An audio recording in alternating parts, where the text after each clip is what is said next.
Thanks for joining us for another special episode of the Lancet Voice. Today we're going to be talking to Professor Arne Akbar, who is a professor of immunology, about their recent report that the Academy of Medical Sciences has released in collaboration with the Society of Immunology. Yeah, it's really exciting to have them as a guest. So just before we start, Jessamy, just give us a little summary. What do we know about how the immune system reacts to COVID-19?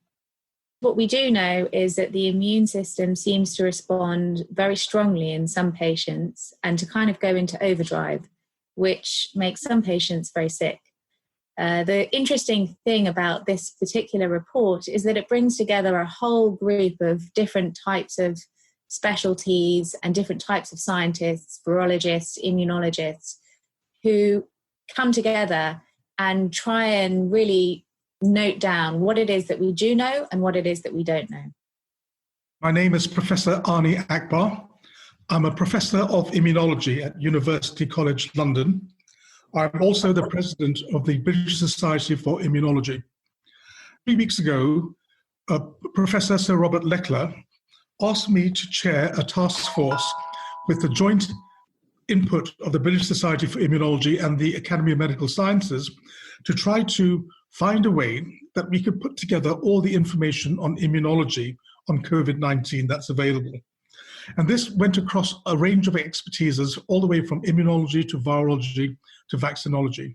So we convened by putting together a group of individuals, all with very big track records in their fields of interest, to get together and to decide what is known, what is not known about the disease.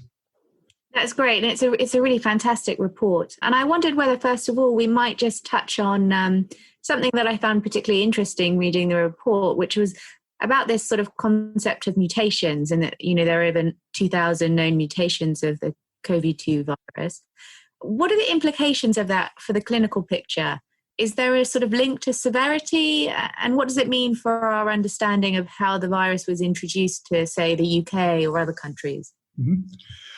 As I say, with the group of people we have together, we have specialists in immunology, virology, and other things as well.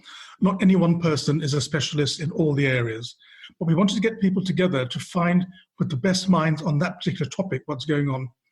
And it's fair to say right now, there are many things we don't know about. We don't know about the mutation rates. The virus could mutate into a non-pathogenic form, as has been shown in some other diseases, or it could mutate in a different way. This just highlights the need for ongoing research into this. But we right now at this stage don't know the answer to that question. But we know that the virus is mutating.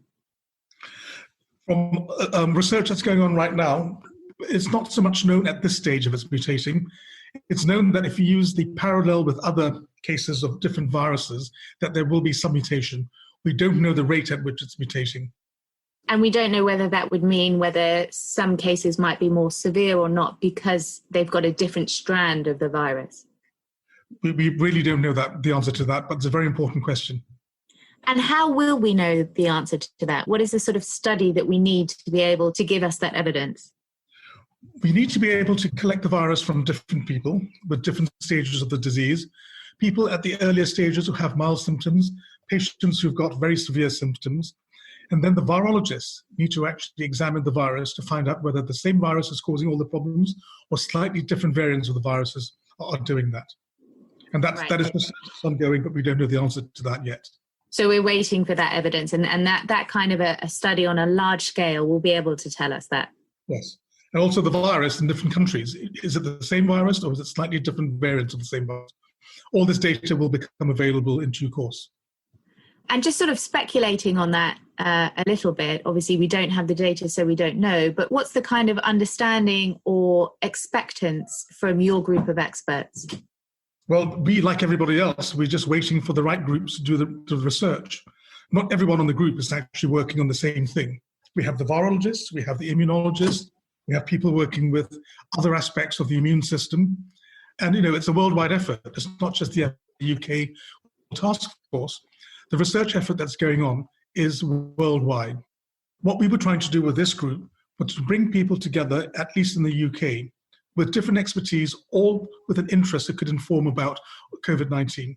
and to try to put together a schedule of what is important, what is known, what is not known, and try to find a way forward, but go forward in a concerted way, rather than each different group doing a bit of research, but not joined up so no one knows about the research they're doing. Yeah, that's great. That kind of comprehensive initiative is certainly needed. So perhaps we might talk a little bit about infectiousness and infectivity. In your report, you write about whether the dose of the virus an individual is exposed to may potentially influence their disease severity. Could you just talk us through some of that thinking, and if there is any evidence behind that at the moment, and what some of the implications are? So the evidence that the dose of virus might be important comes from healthcare workers. So if you take the original example of the Chinese doctor who first publicized the fact that there was the new disease going on, he wasn't in a group with comorbidities, he wasn't in the older age group, but he was exposed to a lot of virus without probably appropriate PPE at that stage. And he got sick and he got the virus and died. A lot of people, healthcare workers, who don't have ostensibly any comorbidities, they're being exposed quite strongly to the virus. And that also suggests that if you have more exposure, the amount of exposure you've got may actually dictate the outcome and the severity. But it's anecdotal right now. There's fairly strong evidence, but it's still anecdotal to some extent, that the bigger the exposure, the worse the outcome. And what is the evidence that we need? What's the study that we need that will be able to show that? I mean, as the pandemic goes through different countries, we'll get more evidence about healthcare workers and their exposure rates. I mean, I know in Italy, at one point it was 20% of healthcare workers. But what sort of will be when we say, okay, this is no longer anecdotal, this is a definite association, there's some causal implications here. Experiment is one that's unethical. You give people different doses of the virus and look at the outcome. So we can't do that. What we can do is use animal models with coronavirus infections, something very similar to the COVID-19 virus that we're investigating now. Mm-hmm. And there, in an animal system which closely resembles what's going on in a human, we could ask the question about dose of virus and severity. And so then just sort of moving slightly on to immunity, does infection with previous coronaviruses confer any kind of immunity? And what might that mean? What might that look like? This is a very interesting question, and one that many people are quite fixated on for good reason. And the honest answer is at this stage, we don't know. Mm-hmm. We'd like to think there might be some protection that you might get from previous coronavirus infections. Coronavirus is one of the viruses that causes the common cold, for example. But how much protection there is and how much cross-reactivity there is between the virus that causes a mild cold or one that gives you severe disease is really not known. One possibility, which people would like to think, is that the people with mild symptoms might be ones who've got cross-reactivity. But once again, we really don't know that. And what do we need there to be able to find that out? Or what's underway in terms of the research that's looking into that? What we could do is to follow the virus strains, the COVID-19, the SARS-CoV-2, in people with mild and severe disease. And we could look for antibodies specifically against SARS-CoV-2 and antibodies against other coronaviruses if the reagents are available. And then in laboratory tests, you can see whether they actually cross-react to the same part of the virus in SARS-CoV-2 or not. So these are very much laboratory-based tests that you could do that. Could you explain to us antibody-dependent enhancement and what the relevance for that is with regard to vaccines? In certain diseases, having preformed antibody, is actually detrimental. And that is probably because the antibody helps to let the virus actually enter the cell more quickly or infect the cell more quickly. And one example of that is in dengue virus infection, where people who get it the first time, they recover and they're seemingly okay. If they get it a second time, they've got antibody, and the antibody can bind to the virus, and that's in some mechanism, which is not totally understood, makes the virus more easily accessible for infection. So that antibody there actually enhances the infectivity of the virus the second time round. And what does this mean for vaccines with regard to SARS-CoV-2? So this was a big worry, but I think it's less of a worry now. Emerging data suggests that this may not be a big issue, antibody enhancement in SARS-CoV-2. But obviously with some viral infections it is, and people were right to actually raise this as a possible cause for worry. But the emerging data right now suggests that this is not a major cause of concern. And in your report, you refer to the correlates of protection when you speak about immunity. What's meant by this exactly? When you have an infection, the immune system is not one agent working against one organism. The immune system consists of many multi-layered parts, all of which actually collaborate together. You've got the cells that make the antibody, but in order to make the antibody, these cells need to get a bit of a prompt from other cell types. But there are other cell types as well that can actually recognize and kill infected cells. You also have lots of protein mediators that are secreted by cells that can actually have direct antiviral effects. Now, what is not known is which of these are most important for the protection of the virus. It might vary from person to person. There's evidence that some people who've got the virus, because you can detect the virus, don't have very much antibody, implying that maybe other parts of your immune system might be taking care of that individual. So we need to know what's more important. Is it the cells themselves that combat the virus? Is it the mediators they produce? Is it the antibody? And how do these things work together? And so that's not really known, but by following samples from people with mild and severe disease, and also people throughout the course of the disease, from the initiation all the way to the resolution, the end stage where they're very, very much better, we can find out which parts of the immune system changes in the ones who have severe versus the individuals who have very mild disease. And that would give us an idea of what correlates with the protection, hence the correlates to protection. And just talking about this kind of 20% of people who seem to show, almost no antibody response, what do we know from previous coronaviruses like MERS and SARS? There is a lot of evidence out about SARS and MERS, the SARS-1, the original coronavirus that became very prominent in our populations. But we can't directly extrapolate because this virus is a little bit different. It causes more severity, for example. It infects a different part of the airway. So this virus, SARS-CoV-2, infects the upper airways, whereas SARS-1 was actually infecting cells lower down inside the lung. So we can look at previous data and say, well, this might correlate, that might correlate, but really we don't know, and you maybe can't make that jump and say definitively that what you see in the previous infections is exactly the same or actually relates to something now. Do you think that it's fair to extrapolate any kind of implications for immunity from MERS and SARS, that some of that immunity lasted from kind of months to up to 12 years in cases? Mm-hmm.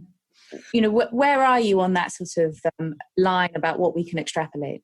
If you were to think about this in an optimistic way, you would like to predict that maybe SARS-CoV-2 is similar to the other coronaviruses that caused the problems and that you would have immunity. But really at this stage, we don't know. And we'd be optimistic and hope that you will have immunity. But until we do the actual studies of looking at people before and after they've recovered from the disease and looking longer term, like months or even a year afterwards, we won't know how long the immunity lasts. And if the immunity does last or doesn't last, what is the correlate? Is it with the antibody? Is it with the white cells, the T cells, or other cell types that are involved? Or is it something else? Is it the interferons, the mediators that are secreted by cells? That's why we need to understand the correlates of immunity. Right. And so what is the difference between the sort of total measurable antibody and the protective virus neutralizing antibody? Virus consists of many proteins, and the immune system can recognize a lot of these fragments of the viral proteins. But which antibody will actually stop the virus from infecting other cells? Which antibody can cause the ultimate destruction of the virus? That may not be the same as the antibodies that are generated against the virus. And so the antibodies that people are looking at now, which might be useful ones, are the ones that bind to the protein, the spike protein, that is very much involved with the virus binding to these cells to infect them. The idea being that if the antibodies can stop the virus binding to a cell, and stop the cell from being infected. But there might be other antibodies to other parts of the virus that are also generated by the immune system, which might not stop the virus from getting into the cell, so you don't stop the infection. So not all antibodies are the same. The ones that protect you are the ones that will stop the virus from causing the harmful problems, initially at least, by getting into the cell. And so which ones are we testing for at the moment? Or which ones are the antibody tests? What do they focus on? The majority of antibody tests are antibodies against SARS-CoV. Most of them are against the spike protein. If you take the example of what part of the virus are people trying to generate an immune response to during vaccination, the majority of the vaccines that have been generated or being tested are against the spike protein. And in your report, you sort of caution against, something that's had quite a lot of press, this idea of sort of immunity passports. Could we discuss that a little bit more? As we discussed, because your immune system consists of many different parts that may confer the protection to you, it's not only the antibody that does this. In individuals that have potentially low amounts of antibody against the virus, you might still have immunity. And so you could have your other cell types. And there are a multitude of different cells. I've just highlighted the few that are most well known, but there are many different cells that protect you in the body. And you don't need the antibody if the cells are very, very active. And so if a person doesn't have the antibody, it doesn't necessarily mean they're not protected. And that's a problem. You can't automatically view someone without the antibody as being someone who's at risk, because they might already be protected. Yeah. And so that obviously has huge implications for people's ability to move around society outside of... Absolutely. Yeah. And in terms of, maybe we could just talk a little bit about this sort of concept of people potentially being reinfected. What is it that we need in terms of study design to be able to show that people can't be reinfected, or that they can? What we need to see are people who've recovered. And when they've recovered, what part of the immune system is very active? So a lot of people are focusing on antibodies to the extent where there's a study that's just going on now in Southampton, where they're using plasma from people who've recovered from the infection. And plasma will contain a lot of antibody. They're trying to infuse that plasma into patients to see whether they can actually recover, whether you can actually pass the antibody from one person to another by this transfusion of the plasma from recovered patients.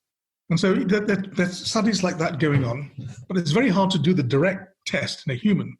You can't reinfect somebody to see what happens. So we get to depend a lot on animal models that represent or show very closely what's happening in a human, and then ask those questions there. Obviously, there's a lot of talk about vaccines. There are lots of different avenues that are under investigation. What is it that we kind of need to understand about the way that the SARS-CoV-2 virus might mutate that has implications for a vaccine being effective or not? Something we haven't discussed yet, and this is really very important for SARS-CoV-2. That is, the vast majority of people who get severe disease are actually people who are older. And if you then were to look further into the immune system of older people, it's very well recognized that vaccination doesn't work very well in older people.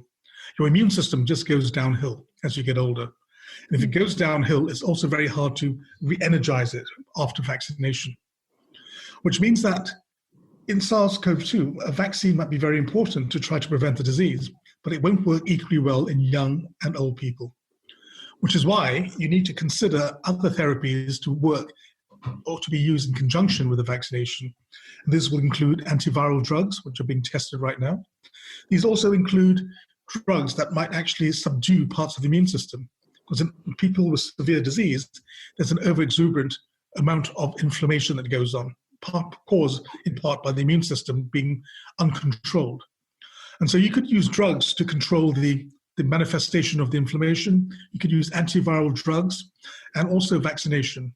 And what combination would you use for a person might depend on that person and how they're responding. And these are all unknowns, unfortunately. But a key factor in the whole disease is the aging aspect, the fact that aging and vaccination are not very good together. So what does that mean for how we might be able to find a way out of this, that we would have to rely more on public health measures and treatment for this group of people, or that we'd have to get to a place where everybody was vaccinated, accept them, and that might confer some herd immunity? Or what are the implications of that thought? We need to make sure, firstly, that the virus has less impact on the population. So the measures like social distancing right now are really very important. If there's less virus around, there are less problems with people. We need to understand how we can boost the appropriate parts of the immune system in individuals. We need to understand who's going to act, who's going to get the disease more severely. And all the effort should be focused on those individuals to protect them. And obviously this will include the older population. Many of these questions are unknown right now, but this is why we have the research that's going on, and hopefully in a concerted way to try to bring the appropriate people who know the answers, who are working towards the answers, but to all talk to each other. This is the problem for this current infection. But after we've been through this one, the next hurdle is what will happen with the next one. And with the people and scientists working together now, we hope to actually find a way of addressing the problem. If another infection comes in to the system, how can we rapidly respond to it? What are the questions we need to know as quickly as possible? What are the longer term questions? And hopefully this document, with the collaboration of all the people who put the input into this, is a roadmap into how to actually respond to a future threat, not just the current one. That's great, thank you. Is there anything else that you'd like to say or speak to? Just to say that it's unusual for scientists to all get together and work closely together without thought of who's going to get the glory for the research. This is work that's been put together by a lot of different individuals. Scientists are like mountain climbers. You want to climb the mountain first, you want to be the first one to the top. But in situations like this, you see the best of British science, where everybody collaborates, everyone works together without too much thought of who's going to get the glory. There's a problem, we need to address it together. And the scientific community, which has been engineered by the British Society for Immunology and by the Academy of Medical Sciences, have come together to do this in a rapid way. This might be a good formula for future threats. So really fascinating to hear, and some really interesting points that kind of arise from your discussion, Jessamy. I think one of the things that's really worth highlighting is how vaccines affect different immune system ages. Yeah, I think it's interesting the point that they made about, the fact that we know that in an aging immune system, then the response to vaccines is not necessarily as robust. And that kind of coming into consideration when we're thinking about how a vaccine might be distributed and used to combat COVID-19. I think one of the most interesting things about that conversation was this sort of idea of some of the studies that we need to do to answer some of the key questions, the areas of uncertainty that we have in COVID-19, and how some of them are basic science and some of them are clinical science. Yes, and it's really, I wouldn't say intimidating is the right word, but it's really amazing to think how much of this is going to have to be done on extreme fast forward compared to how this kind of science is usually developed. Exactly. As we've spoken about before, the kind of generation of knowledge at such a quick tempo and the interactions between basic scientists with clinical scientists to try and create new understanding for COVID-19 is a really fascinating aspect of this horrible situation that we're in. Yes, it's a really interesting risk-reward balance, I think, in this particular case. Thanks so much for listening. You've been listening to another episode of the Lancet Voice looking at particular aspects of COVID-19. Please do let us know if there's any other content that you'd like to hear, COVID-19 or other related, and you can find us on all of your basic platforms.